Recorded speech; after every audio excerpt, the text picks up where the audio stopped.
चटकदार बाय मोहिनीमध्ये आपलं सर्वांचं स्वागत आहे। पावसाळ्यामध्ये गरमागरम भजी खाण्याची मजा काही वेगळीच आहे। नेहमीच कांदा भजी, बटाटा भजी खाऊन कंटाळा येतो, तर स्वीटकॉर्नची भजी तुम्ही करून पहा, खूप सुंदर लागतात। तर अशाच नवनवीन आणि चटकदार रेसिपी पाहण्यासाठी चटकदार बाय मोहिनीला सबस्क्राइब करायचं आहे आणि बेल आयकॉनवर क्लिक करायचं आहे, म्हणजे नवनवीन व्हिडिओज हे तुमच्यापर्यंत पोहोचू शकतील। चला मग तर आपण भजी बनवायला सुरुवात करू।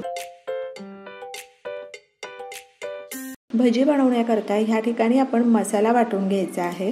तर त्याकरता काही लसणाच्या पाकळ्या घेतलेल्या आहेत, अद्रक घ्यायचं आहे, हिरवी मिरची घ्यायची आहे। हिरवी मिरची तुमच्या आवडीनुसार तुम्ही कमी जास्त करू शकता। अर्धा चमचा जिरे घेऊयात आणि मसाला जाडसर वाटून घेऊयात। तर ह्या ठिकाणी 2 वाटी आपण स्वीटकॉर्न घेतलेले आहेत। स्वीटकॉर्न ही जाडसर वाटून घ्यायचे आहेत। मिक्सरचं बटन एकदा चालू करायचं आहे, बंद करायचं आहे आणि पुन्हा चालू करून लगेचच बंद करायचं आहे। तर अशा प्रकारे आपण हे स्वीटकॉर्न जाडसर वाटून घेतलेले आहेत। तुम्ही पाहू शकता स्वीटकॉर्न मध्ये काही दाणे हे अख्खे आहेत।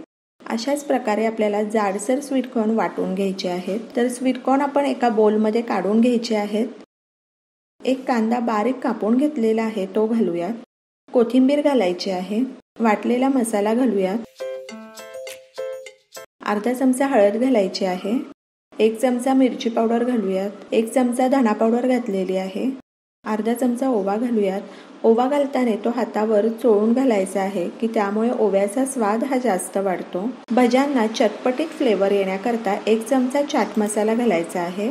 चवीनुसार मीठ घालूयात। मिक्स करून घेऊ। साधारण 1.5 वाटी बेसन घालूयात। मिक्स करून घेऊ। आपण बेसनचं प्रमाण हे 1.5 वाटीच ठेवलेलं आहे, त्यापेक्षा जास्त बेसन घालायची गरज नाहीये। जर आपण बेसन जास्त घातलं तर भजी तितके स्वादिष्ट लागत नाही, भज्यांना स्वीटकॉर्नची चव येत नाही आणि ते क्रिस्पीही होत नाही। फक्त बाइंडिंग येण्याकरता ह्या ठिकाणी आपण पीठ वापरणार आहोत। तर ह्या ठिकाणी भज्यांचं पीठ हे तयार आहे। तेलही गरम झालेलं आहे। आता आपण भजी सोडायचे आहेत। भजी सोडताना आपण गोल भजी नाही सोडायचे। ज्या प्रकारे आपण सांडगे तोडतो त्या प्रकारे आपण हे भजी तळणार आहोत की जेणेकरून ते आणखी क्रिस्पी होतात। भजी तळताना सुरुवातीला गॅस हा मोठा ठेवायचा आहे। भज्यांना सोनेरी कलर येईपर्यंत गॅस मोठाच ठेवायचा आहे आणि भजी घातल्यानंतर लगेचच पलटी करायची घाई करायची नाहीये। भज्यांना थोडं सेट होऊ द्यायचं आहे, त्यानंतर भजी पलटी करायची आहे। गोल्डन कलर आल्यानंतरच आपण भजी पलटी करून घेणार आहोत, म्हणजे भजी सुटत नाही।